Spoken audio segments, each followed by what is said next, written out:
The city was a kingdom of light, spread out 60 floors below him. From up here, the millions of people were invisible. All he could see were the tiny moving streams of car headlights and the steady glow of windows in tall buildings. It looked like a silent, beautiful machine, but for the man standing on the very edge of the wide, flat rooftop, it felt completely empty. His name was Arthur, and the world knew him as a giant, a creator, a billionaire. He had built a company that changed how people talked to each other across the planet. He lived in a home that most people could only dream of. This entire rooftop was his private garden, a beautiful, quiet place high above the noise of the city. It had expensive stone paths, clean wooden benches, and plants brought from all over the world. His wife had loved this garden. She had chosen every single flower, every tree. She was the one who made this cold, high place feel like a real home. But she was gone now. A sudden, fierce sickness had taken her away just a few months ago. And with her, all the color and warmth had drained from Arthur's world. Now he stood at the very edge of the terrace wall. A cold wind pulled at his expensive suit jacket. He wasn't holding on to anything. His hands were loose at his sides. His face was not filled with drama or anger. It was just empty. He looked down at the city, but he didn't really see it. He saw only the huge dark hole that his life had become. Inside his mind, it was a storm of ugly thoughts. You have everything and you have nothing. Everyone wants your money, your power, but no one sees you. No one needs you. The only person who did is gone. What is the point of any of it? The thoughts were so loud, so heavy, that they pushed out everything else. The memory of his success felt like a joke. The money felt like piles of worthless paper. The future looked like a long, dark, silent tunnel. He took a slow step forward. The toes of his shiny shoes were right at the edge. The stone was cold under his feet. One more small step, one small lean, and the pain would stop. The noise in his head would finally be quiet. He closed his eyes, trying to find the courage to let go.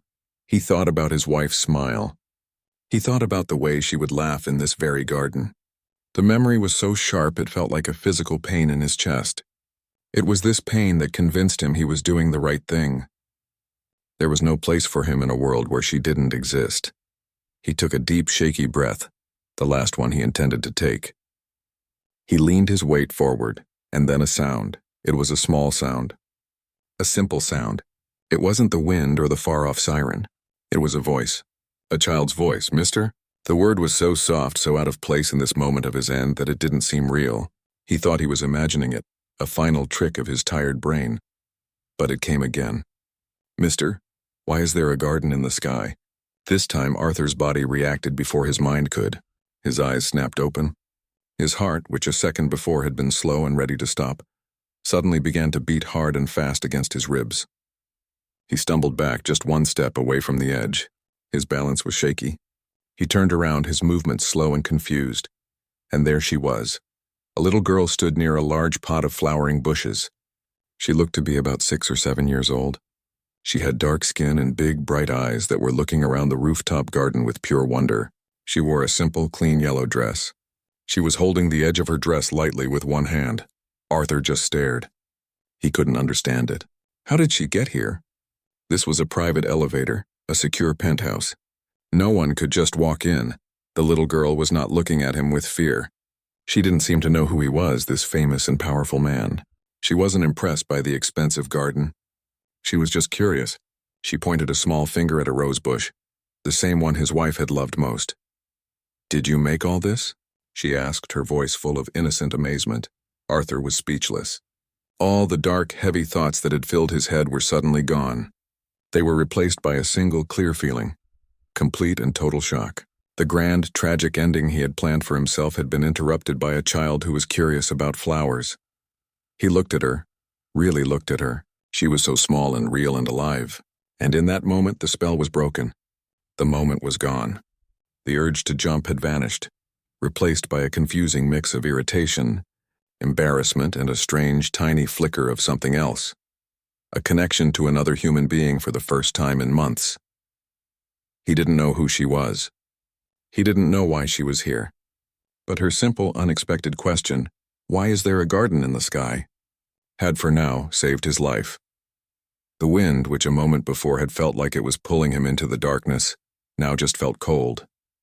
Arthur stood frozen, his back to the dizzying drop, his whole body locked in place. He wasn't leaning forward to jump anymore. He was just trying to understand what he was seeing. There, standing between two large pots of herbs, was a little girl. She was small, maybe 7 years old, with bright, curious eyes that were looking not at him, but at the plants around her. She wore a simple yellow dress that looked clean, but was a little faded, and she was gently touching the leaf of a mint plant with one finger.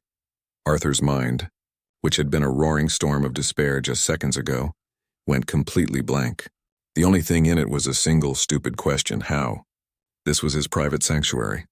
The only way up was through his penthouse via a private elevator that needed a special key. The service stairs to the roof were always locked from the inside. It was impossible. It had to be a hallucination, a final trick his brain was playing before the end.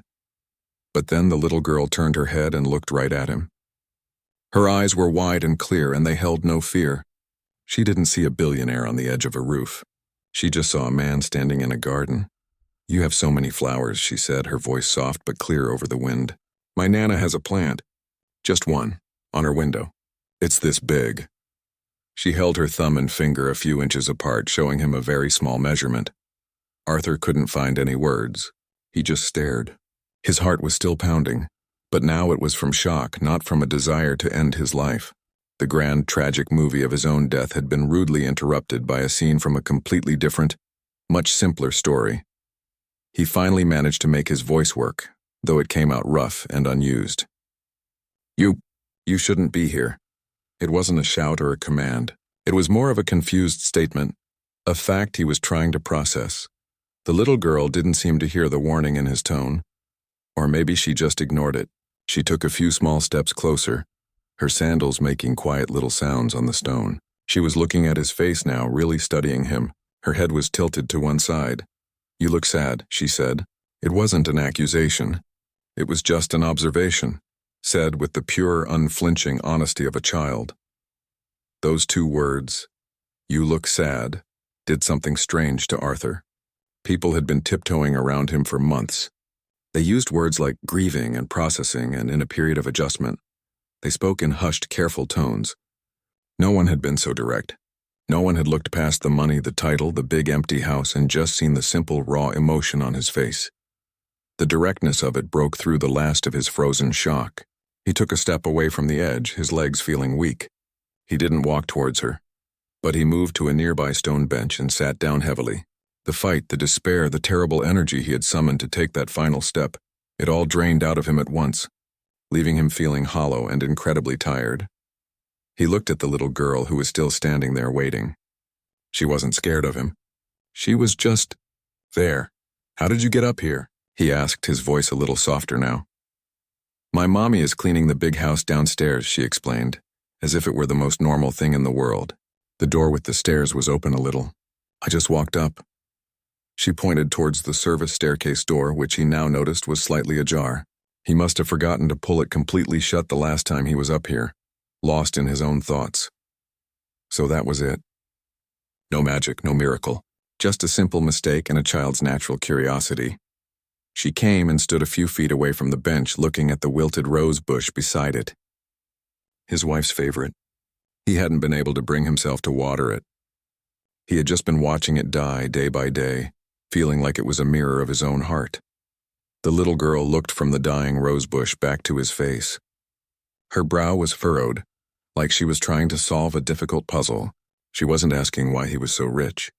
She wasn't asking why he had a garden in the sky. She was trying to figure out something else entirely. She took one more small step forward, her big eyes full of a thought that was too big for her small body. "My mommy says only God can make a tree," she said, repeating something she had clearly heard before. "But you have a whole garden way up here. You must be really, really lonely." The word hung in the air between them. Lonely. It wasn't sad. It wasn't grieving. It was lonely. And in that one word, this little girl who didn't know his name or his story saw straight through everything. She saw the big, empty penthouse. She saw the silent dinners. She saw the garden with no one to share it with. She saw the man who had everything and absolutely nothing. Arthur felt his breath catch in his throat. A sharp, hot pain shot behind his eyes, and he had to look down at his hands. He, the man who commanded boardrooms and held the attention of thousands, was completely undone by a single word from a child. He wasn't a powerful billionaire to her. He wasn't a tragic figure. He was just a lonely man in a garden, and in that moment everything changed. The desire to jump was gone, replaced by a crushing, overwhelming, but strangely human feeling of being seen for the first time in a very, very long time. The wall he had built around himself cracked, and for the first time since his wife died, a real tear escaped his eye and rolled slowly down his cheek. The tear felt hot on Arthur's cold cheek. He quickly wiped it away with the back of his hand, feeling a wave of embarrassment. He was a grown man, a powerful man, and he was crying in front of a child he didn't even know. He expected her to look away or to get scared, but she didn't. She just kept looking at him with those calm, understanding eyes. She walked over and sat down on the far end of the stone bench, not too close, but close enough.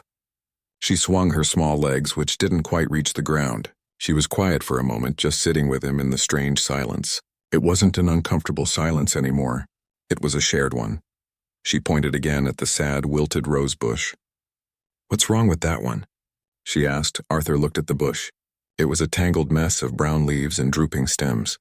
Just looking at it made his heart ache. For months he hadn't been able to talk about it. The words were stuck inside him, locked away. But now, with this little girl sitting next to him, the words felt different. They felt simpler. "That one was my wife's favorite," he said, his voice low and rough. "She loved the red roses. She used to take care of them herself. She said they needed a gentle touch." He paused, gathering the strength to say the next part. "She got sick.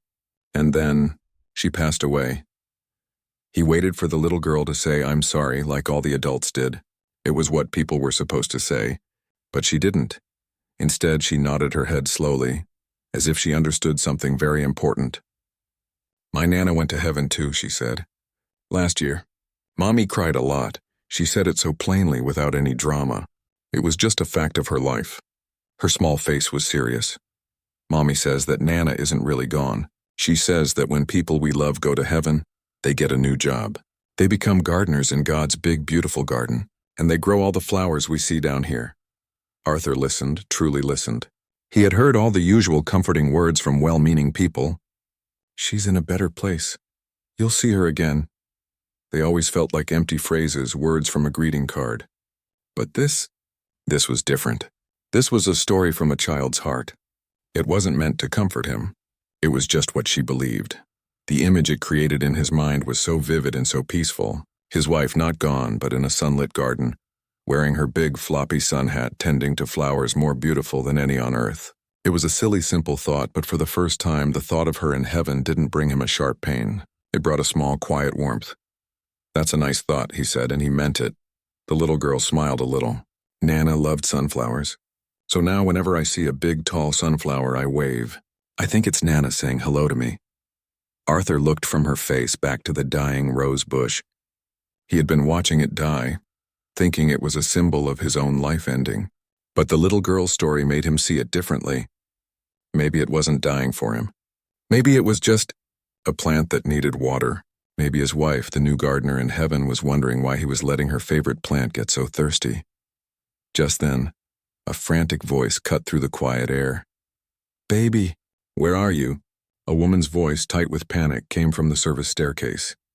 A moment later, a woman in a simple blue uniform, the cleaning staff for the building, burst onto the rooftop. Her eyes were wide with fear. When she saw the little girl sitting on the bench, a huge wave of relief washed over her face, followed quickly by a scolding anger. "There you are. I told you never to wander off. You scared me to death," she cried out, rushing over and grabbing the little girl's hand, pulling her up from the bench. Then, her eyes snapped up and saw Arthur. The anger on her face instantly melted away, replaced by pure, cold terror. She knew exactly who he was. He was the owner of the building, the most important person she would probably ever meet. And here was her daughter bothering him in his private garden. Her face went pale. "Oh, sir, I'm so sorry. She didn't mean any harm. She's just curious. I must not have closed the door properly. I will take her right now. Please don't be angry. Please, I need this job." She was practically begging, her voice shaking. She held her daughter tightly behind her, as if to protect her from his anger. Arthur looked from the terrified mother to the calm little girl, who was now peeking out from behind her mother's legs. He saw the whole scene through her eyes. He saw the powerful, lonely man on the bench. He saw the frightened mother who was just trying to keep her job and take care of her child. He saw the huge, impossible distance between their lives. He stood up slowly. The mother flinched as if she expected him to shout, but Arthur didn't shout. He looked at the mother, and then he did something he hadn't done in a very long time. He looked her directly in the eyes, and he tried to give a small, gentle smile. It felt strange on his face, like using a muscle he had forgotten he had. His voice was quiet and sincere. "It's okay," he said. "Really, it's okay. She wasn't a bother." He looked down at the little girl one more time. She gave him a tiny, secret smile. Then he said the words that surprised even himself. He looked at the mother and said, "Thank you. Your daughter, she is a very special girl. She just saved my life." For a long moment, the only sound was the wind whispering through the dying plants. The mother stood frozen, her hand still gripping her daughter's. She stared at Arthur, her mouth slightly open. She had been prepared for anger, for dismissal, maybe even for losing her job. "She was not prepared for this, sir," she finally managed to say, her voice barely a whisper. Arthur looked away from her confused face back towards the edge of the rooftop. From where he stood now, he could no longer see the tempting emptiness. He could only see the city lights twinkling like a million quiet promises. The heavy darkness that had been pushing him forward was gone. In its place was a strange, hollow feeling, like the quiet after a terrible storm has passed. He turned back to the mother. He saw the fear still etched on her face, and he felt a deep shame. He had been so wrapped up in his own pain that he hadn't thought about the people who moved quietly through his world, like this woman who cleaned his home. "Your daughter found me at a difficult moment," he said, choosing his words carefully. He didn't want to scare her more by telling her the whole truth. "She said some things to me. Very simple things, but they were exactly what I needed to hear." He walked slowly over to the wilted rose bush. He reached out and touched a brittle brown leaf. It crumbled at his touch. "My wife loved this garden," he said, more to himself than to them. "I've just been letting it all die." The little girl peeked out from behind her mother again. "You can water it," she said, her small voice full of certainty. "It's not too late. My Nana said plants are tough. They want to live." Her mother gently shushed her, but Arthur nodded. "Yes," he said quietly. "Maybe they do." He looked at the mother. "Please," he said, "don't be afraid. You are not in any trouble. In fact, would it be okay if I asked you both for a favor?" The mother looked unsure, but she nodded slowly. "A favor, sir?" "It's late," Arthur said. "And I don't really want to be alone right now. There's a kitchen downstairs. I was wondering if you and your daughter would like to come down and have a cup of tea with me. Or hot chocolate. For her." He looked at the little girl. "I think I have some." The little girl's eyes lit up. She looked up at her mother, her face full of hope. The mother was caught in a difficult place. This was her boss, a man of immense power. It was completely against the rules. But he wasn't acting like a boss. He was acting like a lost, lonely man. And her daughter had already put them in this situation. She finally gave a small, hesitant nod. "Okay, for a little while." They went inside, leaving the cold rooftop behind. The penthouse was vast and beautifully furnished, but it felt like a museum. Everything was perfectly in its place, and nothing looked like it was ever used. It was clean, but it wasn't a home. Arthur led them to the kitchen, a huge room with shiny appliances. He moved awkwardly, searching through cabinets. He finally found a box of tea and a tin of hot chocolate mix.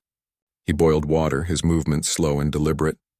The mother sat nervously on the edge of a stool, her daughter swinging her legs beside her, looking around the big room with wide eyes. He placed a mug of hot chocolate in front of the little girl. It was too big for her hands. He put the tea in front of her mother. "Thank you," the mother said softly. They sat in silence for a minute. The only sound was the little girl carefully blowing on her hot chocolate. Arthur looked at the mother. "What is your name?" he asked. "Maria," she said. "And yours?" he asked the little girl. "Lily," she said with a small, shy smile. "It's nice to meet you both," Arthur said, and for the first time in a long time he meant it. He took a deep breath. I want you to know, he began, looking at Maria, that what your daughter did tonight, it was important. She saw that I was lonely. No one else has been brave enough to say that. Maria looked down at her tea. She has a big heart. Sometimes it gets her into trouble, but she sees people. The real person inside. That is a rare gift, Arthur said. He was quiet for a moment, then he asked Lily a question. Lily, what you said about your Nana being a gardener in heaven, do you really believe that? Lily nodded, her face serious. Yes, it makes my mommy feel better. And it makes me feel better too. When I'm sad, I look for the best flower I can find and I know she's there. Arthur felt a lump form in his throat. He looked around his big, empty, silent kitchen. He had spent months surrounded by memories that felt like ghosts haunting him. But this little girl was surrounded by a memory that gave her comfort. She had found a way to turn her sadness into something beautiful. He had been trying to escape the pain. She had taught him how to live with it. He didn't know what came next. He didn't have a grand plan.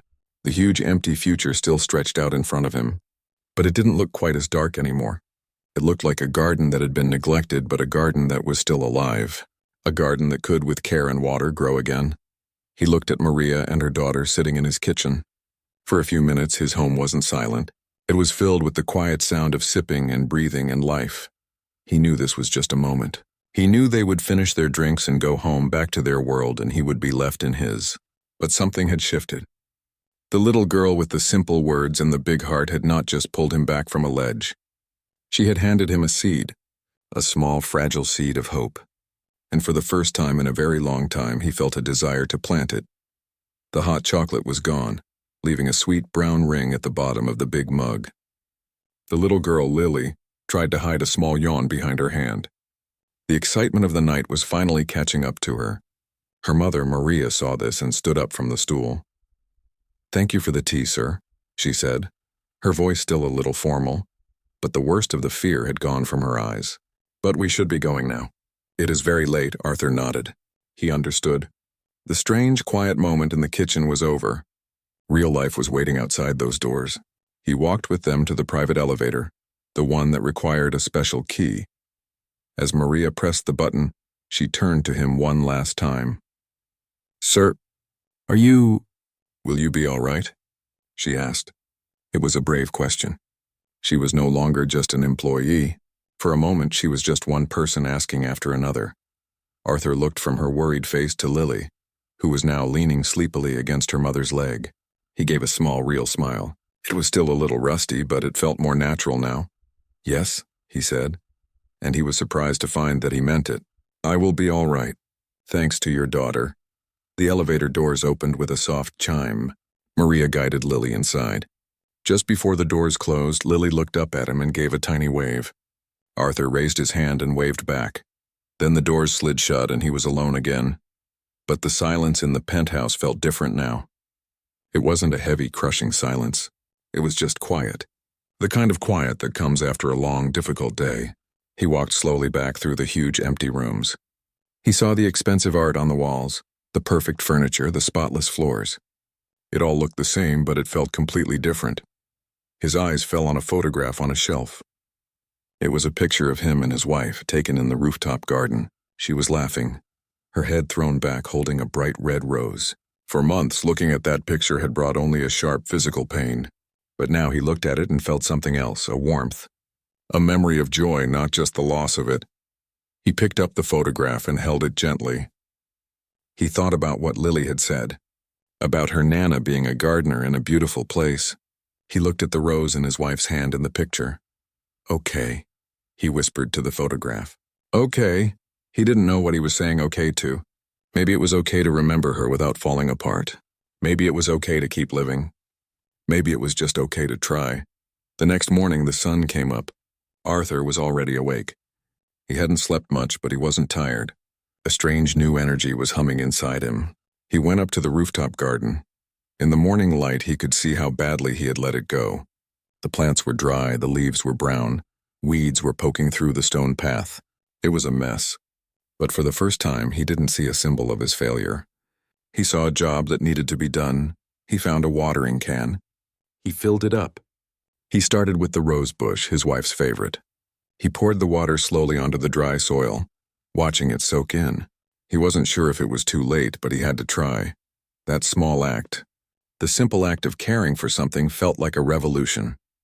Over the next few days and weeks, a change began to happen, not just in the garden, but in Arthur. He didn't go back to his big, important office. Instead, he started reading about plants. He learned about soil and sunlight and pruning. He got his hands dirty. He pulled the weeds himself. He hired a gardener not to take over, but to teach him. He started to think about Maria and Lily. He found out through the building manager, in a quiet and careful way, that they lived in a small apartment in a part of the city that didn't have many parks or green spaces. He learned that Maria was a hard worker, a single mother doing her best to provide for her bright and curious daughter. The idea started small, like a seed. He owned a lot of empty land in the city. Land he had bought for future projects, for more tall glass buildings. He went to look at one of these lots. It was in a neighborhood much like the one where Maria and Lily lived. It was just a fenced-in patch of cracked concrete and old bottles. It was ugly and empty, but Arthur didn't see an empty lot. He saw a possibility. He used his money and his power, but not in the way he used to. He didn't want to build a monument to himself. He called his lawyers and his financial managers. He started a new foundation. He didn't put his name on it. He called it something simple, the Garden Hope Project. The first thing the project did was buy that empty lot. Then, they brought in trucks to take away the concrete and the trash. They brought in good, clean soil. They built wooden boxes for planting and put in benches in a small playground. They turned it into a garden. A community garden for everyone. On the day the garden opened, the sun was shining. The air was filled with the sound of children laughing and neighbors talking. Arthur stood at the edge of the crowd, watching. He saw families planting vegetables. He saw old people sitting on the benches, smiling. He saw children running on the grass where there had only been concrete before. Then he saw them. Maria and Lily were there. Lily was running with other children, her yellow dress a bright spot of color. She saw him and ran over, her face lit up with a huge smile. "You did this," she said, pointing at the beautiful new garden. Arthur knelt down so he was at her eye level. "No, Lily," he said softly. "You did this. You gave me the idea." She didn't really understand, but she smiled anyway. Then she ran back to her friends. Maria walked over to him. There were tears in her eyes, but they were happy tears. "Thank you, sir," she said. "This is a miracle for this neighborhood." "It's for my wife," Arthur said, looking around at the green living space. "And it's for your daughter. And for everyone who feels a little lonely. It's a place to come and grow things." He didn't jump that night on the rooftop. His body was saved by a child's voice. But in the weeks and months that followed, his soul was saved by a simple, powerful truth that the little girl taught him. That the best way to heal your own loneliness is to build a garden for someone else. He was still a wealthy man. He still lived in a big penthouse. But now he also had a purpose that was bigger than himself. He would look out from his rooftop, not at a city of cold, distant lights, but at the neighborhoods below, knowing that in one of them, there was a patch of green, a place of hope. All because a little girl once asked a lonely man why he had a garden in the sky.